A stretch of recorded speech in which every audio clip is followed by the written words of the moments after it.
What does the soul of a Conservative look like?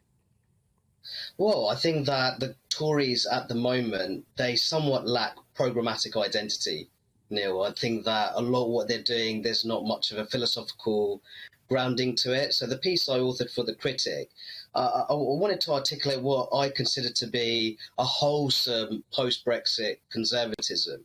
So I think that in terms of social policy, there would have to be a recognition that many of the economic and social ills that Britain is currently experiencing, that could be traced down back to the breakdown of the family unit and also the breakdown of local communities more generally.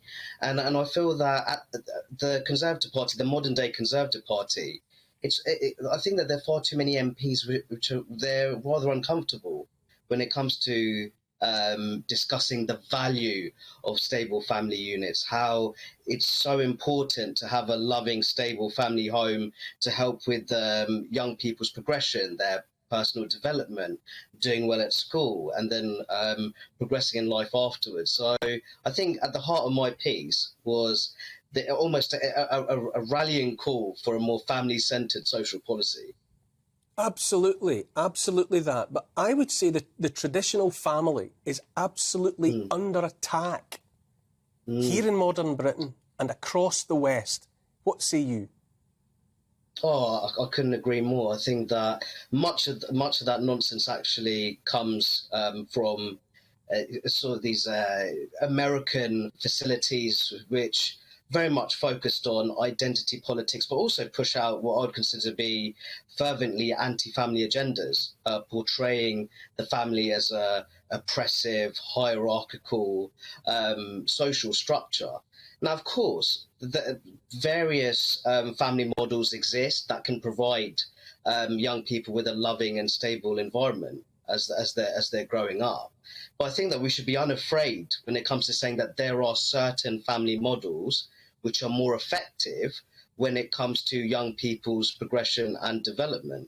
And I do feel that there has to be a recognition that two-parent households, spearheaded by a married couple, that is the family model which is most strongly associated with a range of positive youth outcomes, whether that's school attainment, cognitive development, not being involved in the criminal justice system, and then further down the line, obtaining employment. Why? I'm listening so carefully to what you're saying and agreeing with what you're saying. In whose interests and to what end would any government or any society undermine that most foundational and fundamental building block? What's in it for them? Well, I think that much of this aggressive statists are responsible, that you have that. And it's a shame, Neil, as you know, you're a historian. There used to be that communitarian tradition on the British left, which really valued family, marriage and community. Also the church as well. I've always believed that the Labour Party owes more to Methodism than Marxism. But you do have people, they just believe that the state can intervene in various aspects of social life, which I fundamentally disagree with. And I feel that they see that by breaking down the family unit, and they almost want to intervene in the relationship between parent and child. By doing that, they're able to wield more power when it comes to controlling younger sections of society, and ultimately seduce young people into ultimately falling in love with this, what I'd say, deeply depressing victimhood agenda. So I do feel that that's why they are driven when it comes to actively destroying the family unit, because they see it as a step towards broader population control. If there are solutions to be found, Dr. Ehsan, surely they must exist elsewhere and not in Westminster. I feel so much at the moment in relation to so many topics that we have to look for the answers within our communities and not coming out of the Palace of Westminster.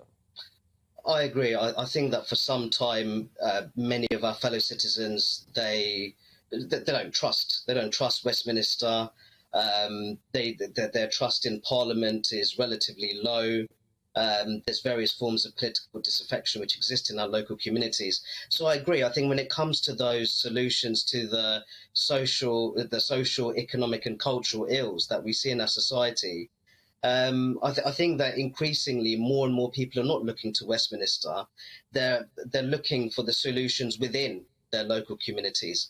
And I do feel that when it comes to developing civic assets, which really help to boost the well-being of local communities, various local organizations and institutions that help with young people's development, you see that the government is not even involved in much of the good work that's being done in local communities. And I think that as people have increasingly low levels of trust in Westminster, they're going to look to develop their own innovative, creative social initiatives which help to uplift their local communities and enhance well-being in their local neighbourhoods.